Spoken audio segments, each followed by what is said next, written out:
very dynamic preaching and communities growing. And you all are also the fruits of the same tree. We all, I'm very grateful that Maharaj is in his busy schedule. And Maharaj, this radio is your project, somebody's project, this radio? All the radio, this one is yours? Kathamrit? Well, I mean, you want to do different projects on my name, not necessarily I'm running those. So, please take his association, ask questions, and as we are celebrating the disappearance of his divine grace, we seek blessings, so that we can be an instrument of his service. Again, let's welcome Maharaj. Hari give a little move as people will come, slowly, but give a room. Anyone wants to take a chair, the chairs are available, the jackets can be removed. Feel comfortable, but pay full attention. Thank you so much. Hare Krishna. Hare Krishna. Yeah, you don't have to be worried about sitting closer to me because I'm vegetarian for more than 30 years. I promise I will not eat anyone. If you sit close. Russian joke. So, it's my great pleasure to be back to Delaware and especially to see so many American devotees. This is very rare, unfortunately, nowadays. We were discussing with one devotee what could be the biggest fear for our movement in here, and we came to the conclusion that to see temples turning into museums of Krishna consciousness, reminiscing the good old days when even Americans were practicing Krishna consciousness. So, but luckily, with your example, we can see that this danger is not very relevant. And the desire of Srila Prabhupada that Americans would take up to Krishna consciousness, and we know how much he sacrificed for that sake. And it's really good to see that, at least in here, we are showing very wonderful example of truly American Krishna consciousness. So today is a very important day. I mean, every day in Krishna consciousness is important, but today we are celebrating the disappearance of our founder, Acharya, His Divine Grace, A.C. Bhakti Swami, Srila Prabhupada. And traditionally we sing a song on those special days. Of course, the disappearance of great Vaishnava from this world means their return to the spiritual world, to the kingdom of God, and so it's kind of mixture of sadness and joy. We're very happy that finally these great Vaishnavas, after successfully executing their missions, they go back home, back to Godhead. But of course we are sad because we are missing their association. And the song which is traditionally sang on those occasions is Jaya Nilo Premadhana Koruna Prachur. This is one of the songs of Narottam Das Thakur. And I don't know if we could put it on the screen. Thank you. And would you be able to follow the harmonium? Okay, that's good. Yeah. And it's also nice to have second generation, right? Devotees who are very expert with kirtan and expert in many other ways. So we'll sing this song and then we will read from Srila Prabhupada's Lilamrita the passage dealing with Srila Prabhupada's glorious departure from this world.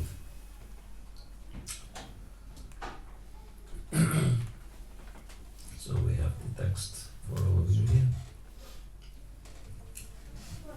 Prabhu, would you like to give me a key? Make it easy.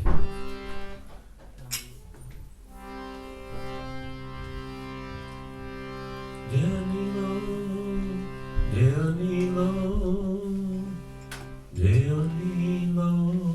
prema dhana, karuna prachur.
No translation. No, interesting. Supposed to be.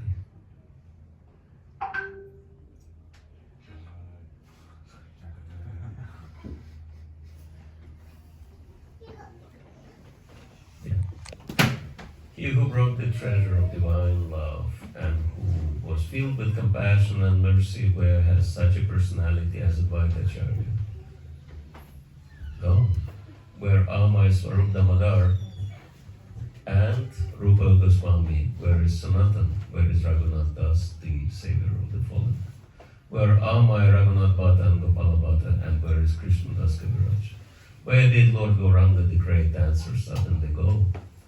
I will smash my head against the rock and enter into the fire. Where will I find Lord Gauranga, the preserver of all wonderful qualities? Being unable to obtain the association of Lord Gauranga, accompanied by all these devotees, in his association he performed his pastimes. Narottam Das simply weeps. Narottam Das Thakur ki jai. Prabhupada ki jai. So traditionally before reading, and hopefully we have the book, Prabhupada Lilamrita, final lesson. We will offer our prayers to the spiritual master, Vaishnavas, and the Supreme Lord.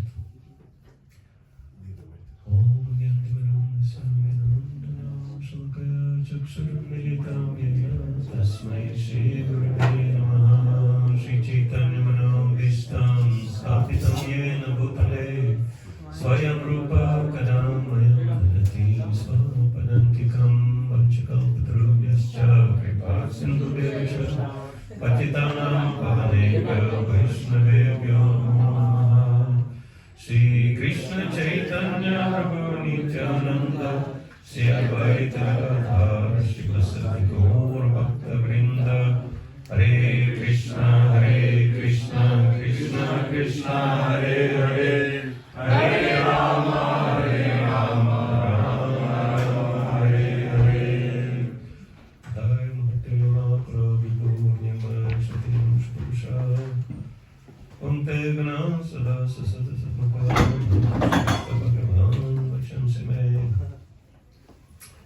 So this is chapter 55, the last chapter of Srila Prabhupada's Lilamrita. It is entitled The Final Lesson.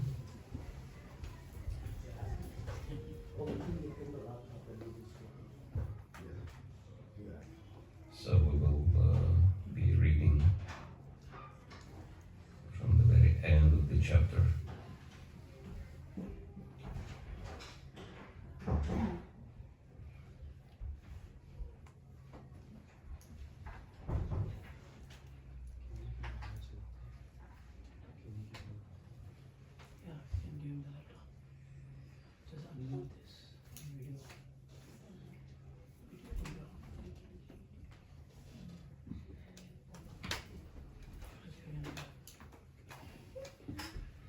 So, on November 14, 1977, at 7:30 p.m., in his room at the Krishna Balaram Mandir in Vrindavan, Srila Prabhupada gave his final instruction by leaving this mortal world and going back to Godhead.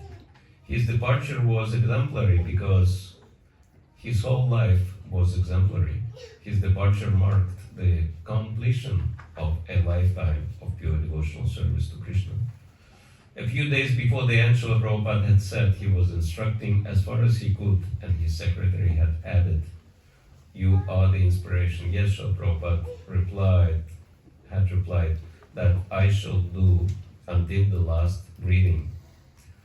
Prabhupada's last breathing was glorious not because of any last-minute mystical demonstration, but because Srila Prabhupada remained in perfect Krishna consciousness. Like grandfather Bhishma Dev, he remained completely collected and noble and brave. Teaching until the end, he was preaching that life comes from life, not from matter, and he was showing that one should preach with every breath he has. The many devotees who crowded the large room bore witness that up to the very end, Prabhupada remained exactly the same. There was nothing suddenly incongruous with what he had previously shown and taught them. At the time of his departure, therefore, he was teaching how to die by always depending on Krishna. Prabhupada's passing away was peaceful. During the evening of November 14, the Kaviraj asked him, "Is there anything you want?" And Prabhupada replied faintly, "Kuch ichha nahi, I have no desire." His passing away was in the perfect situation in Vrindavan with devotees. A few months previously, a young girl, the daughter of one of Prabhupada's disciples, had passed away in Vrindavan, and when Srila Prabhupada had been asked if she went back to Godhead to personally associate with Krishna, he had said, "Yes, anyone who leaves his body in Vrindavan is liberated." Of course, Vrindavana also means the state of pure Krishna consciousness. As Advaita Acharya had said to Lord Chaitanya, "Wherever you are is Vrindavan." And this was also true of Srila Prabhupada. Had Srila Prabhupada passed away in London, New York, or Moscow, therefore his destination would have been the same.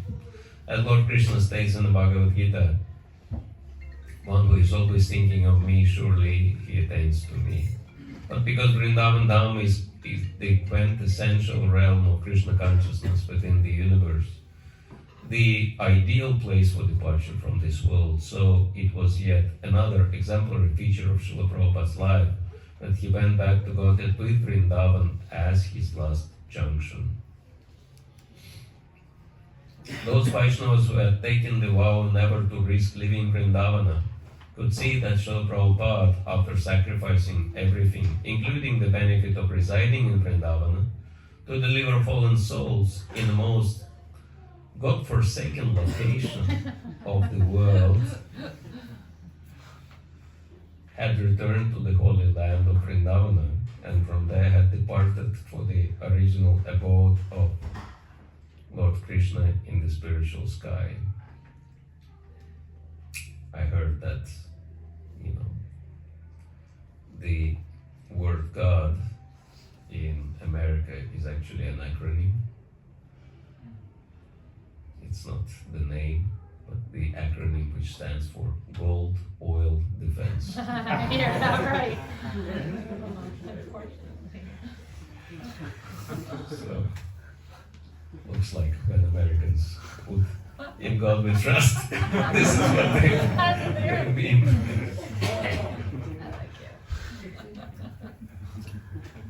So that's why the most God-forsaken place in the world.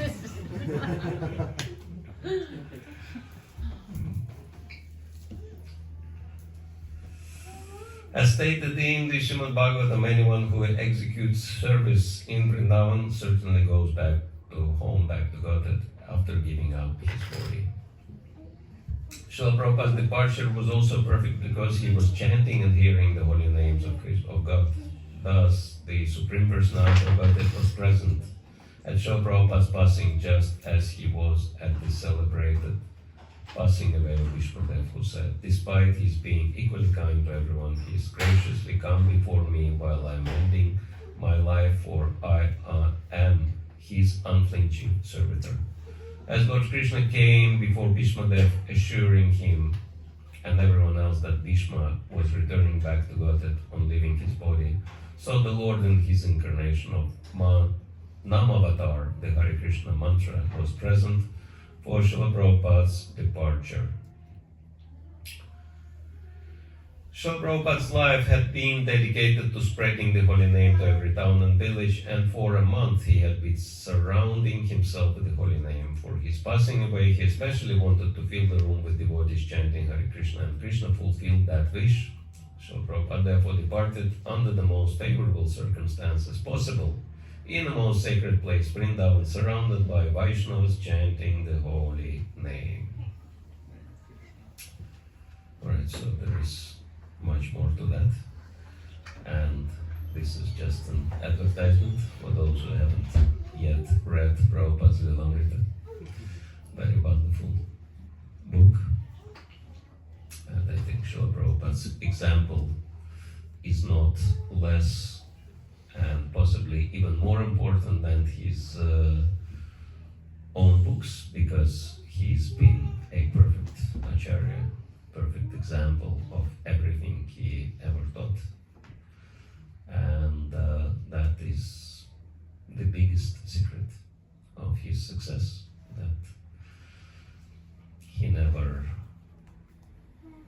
it's interesting that the dictionary definition of sincerity is when someone's thoughts, words, and actions are totally in harmony with each other. And so we can understand that Srila Prabhupada has been also a perfect example of sincere practice of Krishna consciousness, because he was exemplifying everything he explained in these books. And of course we're happy that he successfully executed his mission and returned home back to Krishna.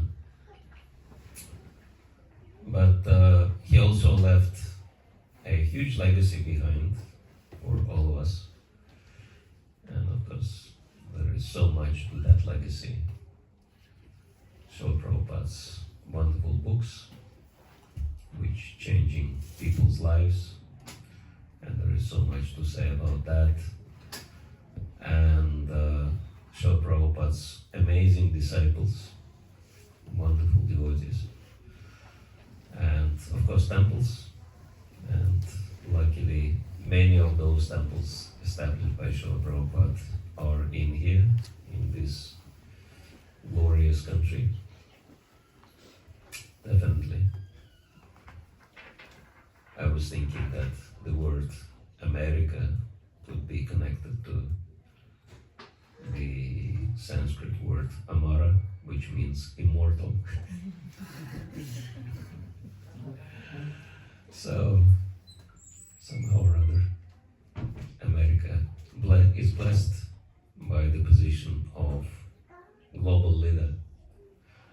And so Srila Prabhupada took that advantage by coming here, and because he knew very well that whatever goes in America spreads all over the world, right? Whether it is blue jeans, Coca-Cola, Mickey Mouse, you name it. Every single trend starting in America becomes global. That's the rule of thumb. And so, yes, he said, why not Hare Krishna? Why not do that? And we can see how this wonderful plan worked out. And so, especially for all of you here, taking very seriously Srila Prabhupada's mission and his legacy, means that you can make very big contribution, global contribution to the plans of the Supreme Lord for establishing very firmly the golden age of Sri Chaitanya Mahaprabhu. As we know, it's been predicted, the 10,000 years of the golden age within the age of Kali. And so it started with the appearance of Sri Chaitanya Mahaprabhu, the golden avatar of the Supreme Lord, and it's been seriously accelerated by the appearance and by the contribution of Srila Prabhupada, as we know. But Srila Prabhupada actually told the devotees towards the very end, one very wonderful disciple of Srila Prabhupada, Abhiram Prabhu, who was his personal nurse for the last months. And Srila Prabhupada shared with him, he said, actually could not completely fulfill my mission. I only gave you the spiritual knowledge and taught you spiritual practices, but that was not all. I actually wanted to spiritualize the whole world. I wanted to make the whole planet God conscious. And I didn't have enough time for that. And it's an open secret, because it's the first, and I would say the foremost purpose of ISKCON, Srila Prabhupada established, which is to systematically propagate spiritual knowledge to society at large and teach all peoples. Actually, in the original document it says peoples. And I think this is the language of the United Nations, right? That not just people, but peoples, all nations. Teach all peoples the techniques of spiritual life in order to check the imbalance of values in life and achieve real unity and peace in the world. So very big, global. And this was Srila Prabhupada's dream. And we understand that it hasn't been achieved yet. And so Srila Prabhupada counted on each and every one of you to complete his mission, to to achieve that glorious purpose, the main reason why he sacrificed his life, we can say, because as also Abhiram Prabhu shared, Srila Prabhupada told him that. He said, actually destroyed my body by so much traveling. Janaki Pandit says that the cloth becomes old by being exposed to the sunlight. Horse becomes old by not being worked. Woman becomes old by being neglected by the husband. And man becomes old by traveling.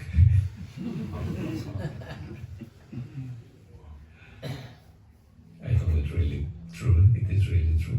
After completing 14 round the world, I feel much older. And so, yeah, I'm only 23. It's a joke, of course. So, and yeah, especially at Srila Prabhupada's advanced age of 70, to travel like that very intensely, in very intensive way, was quite detrimental for his health. And of course, sacrificing his night sleep to give us all the books, to make sure that we know the basics of Krishna consciousness, philosophical foundation. Of course, sometimes devotees joke that Srila Prabhupada sacrificed his night's sleep for the sake of writing the books, and it's pathetic to see that devotees, by reading his books, they fall asleep themselves in the light of a day. So, and of course, all kind of worries and troubles he had to undertake. I mean, the austerity Srila Prabhupada went through, especially in the formative years of the movement, are unimaginable. Starting with leaving Vrindavan and going to America to live in a house of meat eaters, smokers, and not following any standards of cleanliness at all, walking indoor with outdoor shoes and everything else. And Srila Prabhupada had to answer philosophical questions to someone who was smoking in his face, sitting in his room. So Srila Prabhupada had to, even us, even if we haven't been born in Krishna consciousness, but already having a little taste of pure lifestyle, it's really hard for us to imagine to be in these kind of circumstances. So what to speak of Srila Prabhupada, who was born, raised, and lived his whole life in Krishna consciousness, and he had to go through that. And of course, dealing with some of his followers who were not exactly all there, all home, right? I asked actually one of Srila Prabhupada's disciples, because sometimes it's been observed that mentally disturbed people, they become attracted to the movement. And I was wondering why this is happening. And then I asked this question to one of Srila Prabhupada's disciples, and he just laughed. He said, "You're only asking this question because you don't know what was going on when Srila Prabhupada was here. Because at the time we were asking ourselves a different question. How come that once in a while, sane people join this movement. Normal people join this movement. Because there were so many crazy people in ISKCON at the time. And Srila Prabhupada had to bear all this. Can you imagine living in a mental asylum? So, and yeah, Srila Prabhupada sometimes had to count on this kind of people for his mission. And it's amazing, the amount of stress, probably the fact that Srila Prabhupada got Bengali body really helped, because for some strange reason, Bengalis are very resilient, both physically and mentally. I've observed this by dealing with Bengali devotees. I think Krishna Kirtan Prabhu was also Bengali. It's from Odisha. Orissa, Oriya, okay. It's almost the same. Almost. Odia, So- Odia. So Bengalis are extremely resilient people. Mentally, they're not bothered by stressful situations much. Somehow, they just, accept this as Krishna's mercy. So, yeah, probably if Srila Prabhupada would have a different body, he would not be able to bear so much stress and so much pressure. And because his disciples, early disciples, were letting him down so heavily. And he had to tolerate all this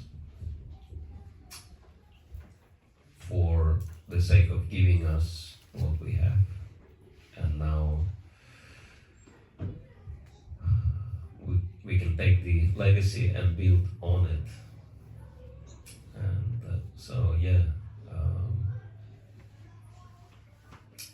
this I assume should be our main meditation, today's meditation. How can we carry on Srila Prabhupada's legacy? And we spoke with Krishna Kirtan Prabhu, and he wanted me to share some of the news from Russia with love. Originally I come from there. Probably some of you can easily detect that from the accent. So, even though it's not purely Russian accent, because I also lived in Britain for a while, so it's kind of mixed. And so,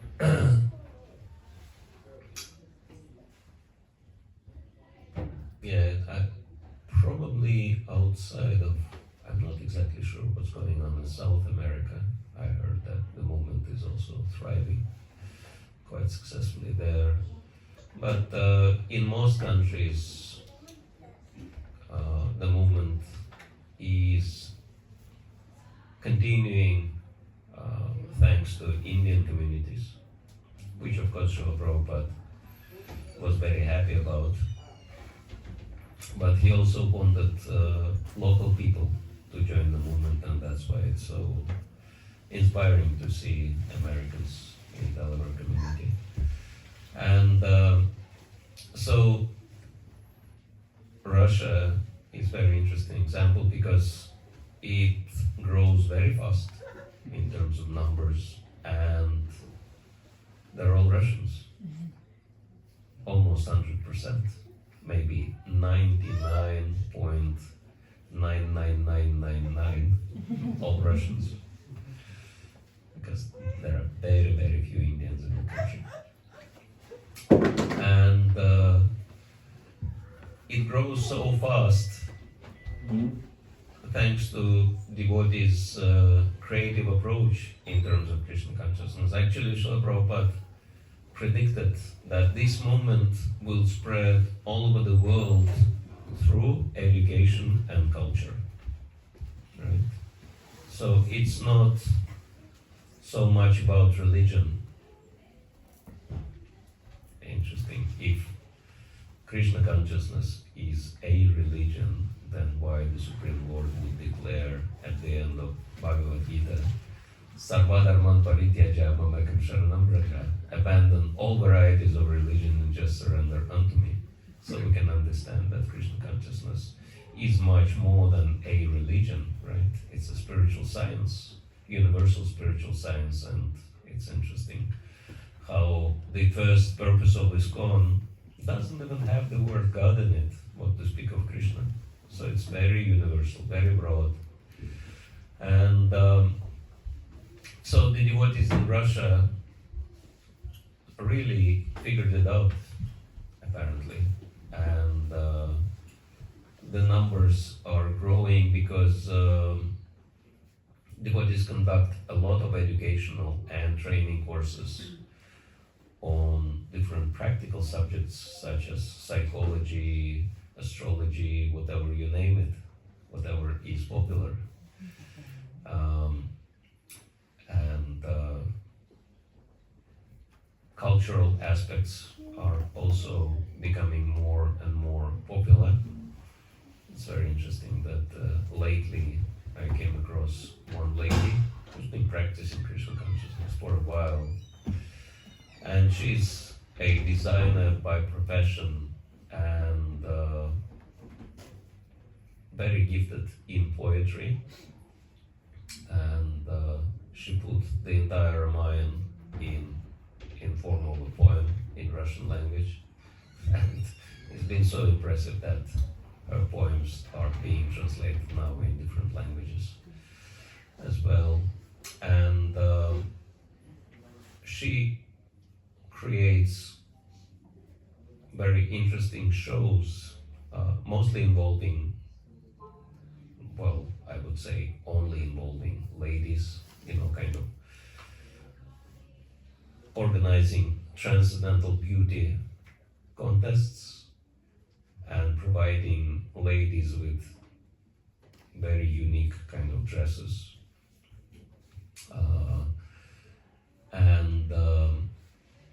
She kind of creates very special shows, beauty, cultural shows. And the most interesting thing that she lived in India for a while, and so she says, I have special charm in my life, and the charm is Jagannath deity. Not very big, maybe that big, but she carries him everywhere, and she shows him to everyone, and she's been on the TV and in very prominent locations. And next year for Ram Navami, she actually arranged to perform Ramayana in Kremlin, which is the government house of Moscow, for all the prominent people there. Like that. And it's interesting, even though Krishna consciousness has so much opposition from Russian Orthodox Church, because they see Krishna consciousness as being, competitor on the religious field.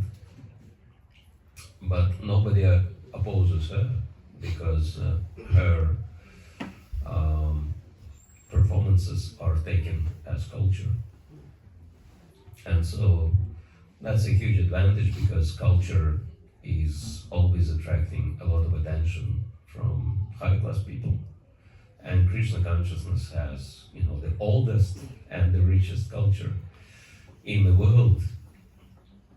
And another devotee, who is incidentally also one of the initiating spiritual masters in Russia, he's an artist, and he made many Krishna conscious paintings. And his disciples, they wanted to organize an exhibition, and they hired a hall in a very central location that's not in Russia but Kazakhstan.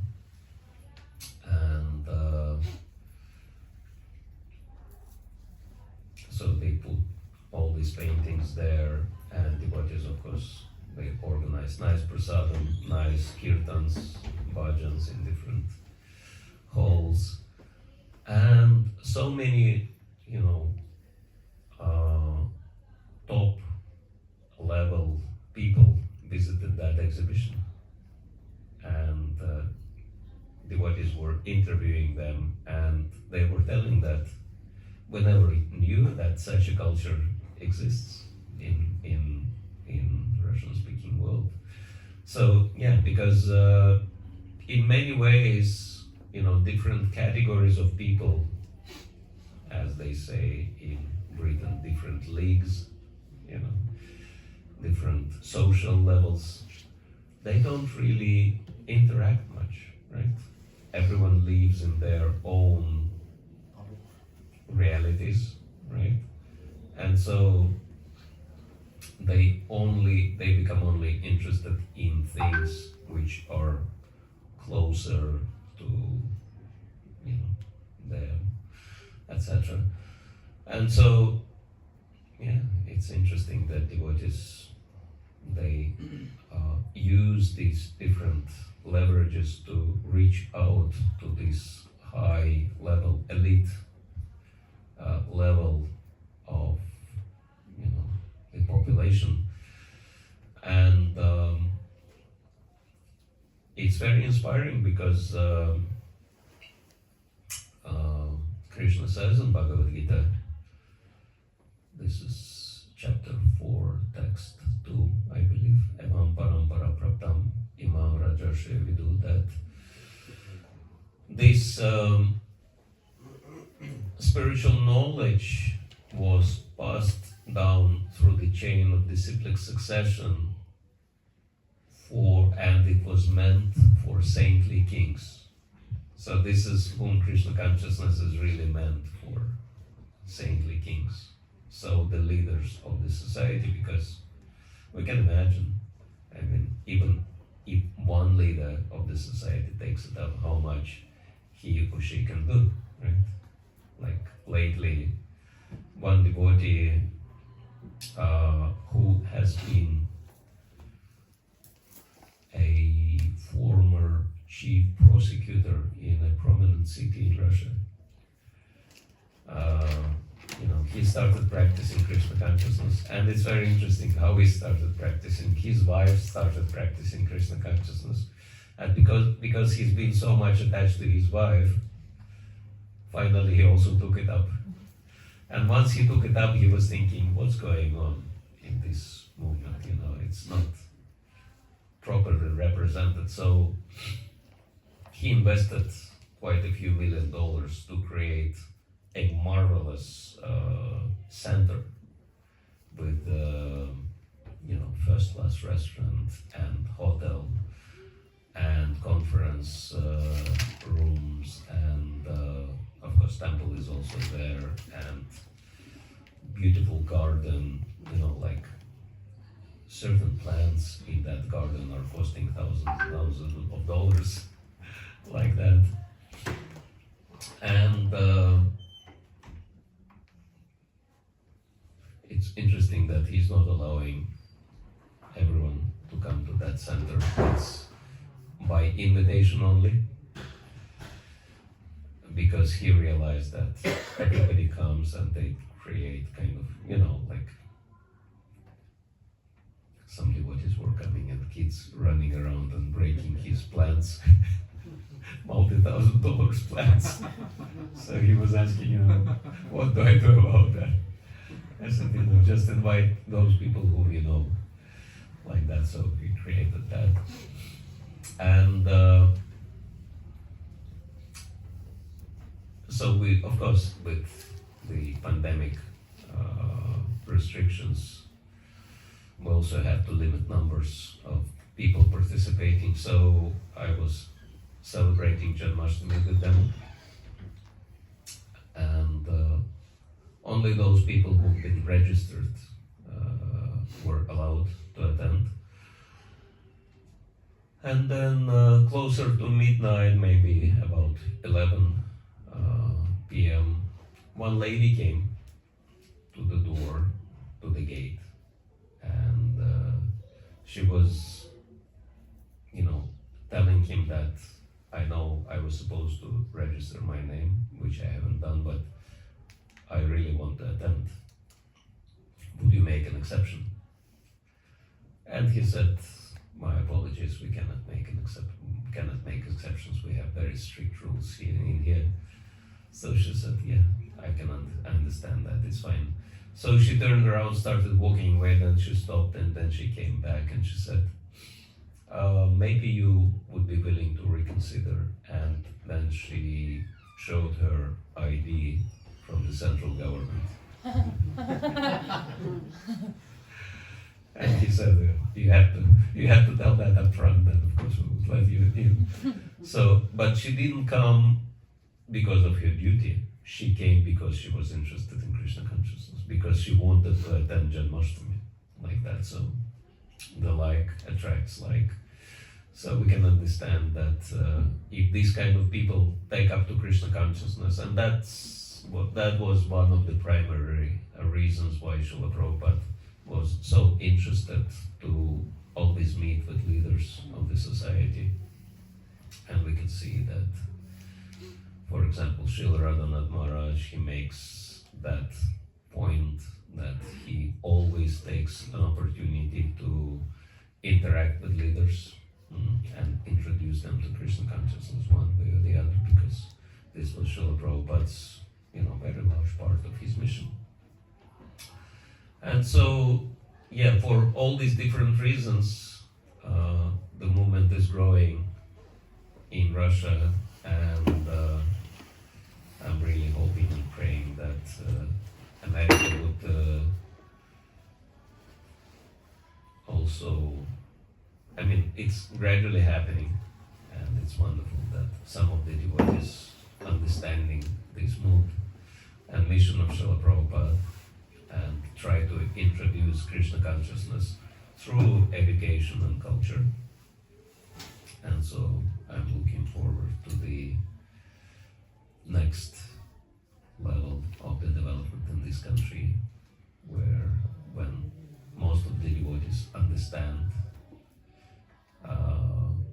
this secret of success and apply it and make America great again.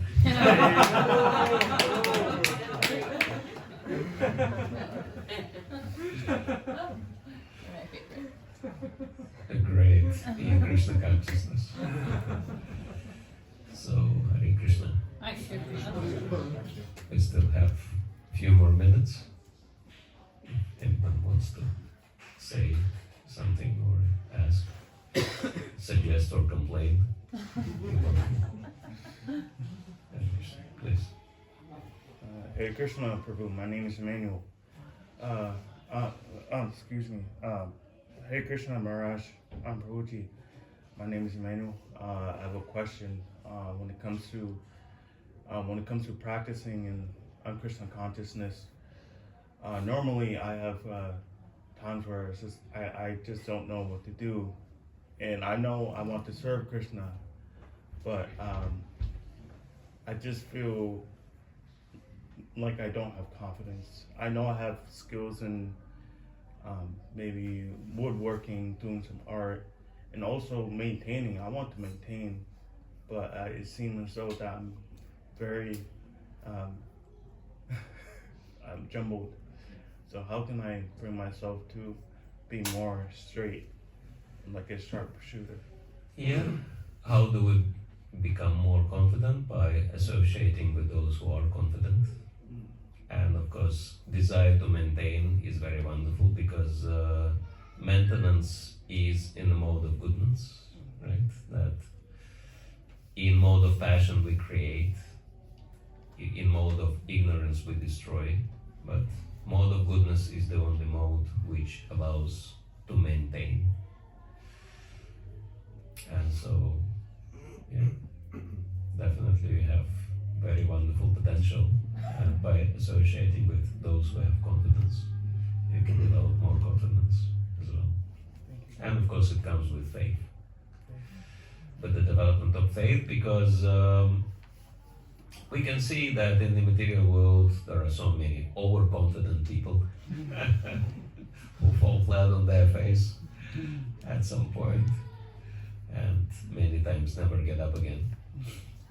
And so the confidence, Krishna conscious confidence, is very different from that kind of material confidence called arrogance, because Krishna conscious confidence is based on the fact that Krishna is the Supreme Lord and I am connected with Krishna. And so devotee can be confident despite all of the shortcomings. You know, it's like interesting. In the material world, people lose their confidence because of their shortcomings, right? But Krishna conscious devotee has full confidence despite of the shortcomings, because he understands, I am imperfect, it is true, but Krishna is so perfect that he can engage perfectly even such an imperfect person as myself in his service. So that's devotee's confidence, you know. Okay, I'm nothing, but Krishna is everything. And so it would be even interesting to see how he can engage me despite of all my faults in his service. That's his perfection. Thank you. Hare Krishna. Thank you, Maharaj.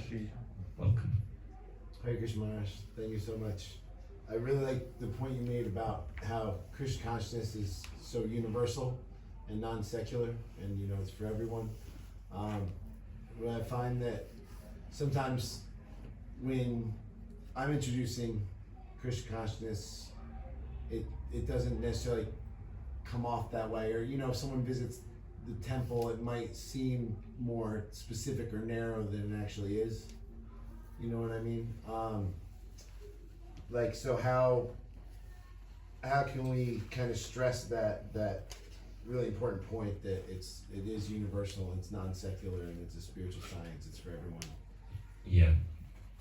Well, it's really important for all of us to specialize, because you can see the school is providing general education, right? But then when people go to university, they start specializing, right? Even university, the first couple of years are more general, but the further it goes, it becomes more specialized. And so it's also important for us individually and for the whole movement to go to that step of specialization in different areas. And Krishna consciousness is and should be established on different levels, as Srila Prabhupada discusses in the first canto of Srimad Bhagavatam. He says, such spheres of human activity as science, art, psychology, and literature and music, etc., that they are all meant to be in Krishna consciousness, and there are so many wonderful examples. And so it really is important for us to, as Sureshwar Prabhu says, find the mission within Srila Prabhupada's mission and start specializing in our sphere and introducing Krishna consciousness through our speciality. As Srila Prabhupada would say, that devotee is the one who knows something about everything, but everything about something. Right? This was his definition, that devotees are meant to be experts in different areas, but there is one area which they have greatest expertise in. And so through that, such spheres of human activity as not only science but politics, at a certain point there will be Krishna conscious politics, and businesses, right? We are working with one very special devotee now, disciple of Radhanath Maharaj, Radhagiri Dari Prabhu. So he established Artha Forum, initiative to encourage as many people as we can to use their wealth in the service of the Lord. And through that, what goes around comes around. So, as you sow, so shall we reap. If people give to God, God gives them unlimitedly back. And so he is a very wonderful example of that formula, and he's encouraging business people. Just dedicate your business to God, and you will see marvelous results. And so, in this way, Krishna consciousness should penetrate every single sphere of human activity, and this is the best way to establish it very thoroughly. But for that, we would, as many of us as possible, have to discover our missions within Srila Prabhupada's global mission. So the more each and every one of you is successful in every sphere of your life, the more the movement will be successful. So that's the idea behind it.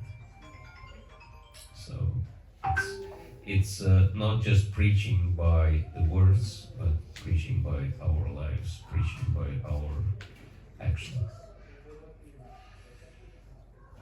Hare Krishna. All right. So Arati is now, right? Offering's still going on. So. Okay. We still have time. Yeah. Okay. So if anyone else wants to add, subtract,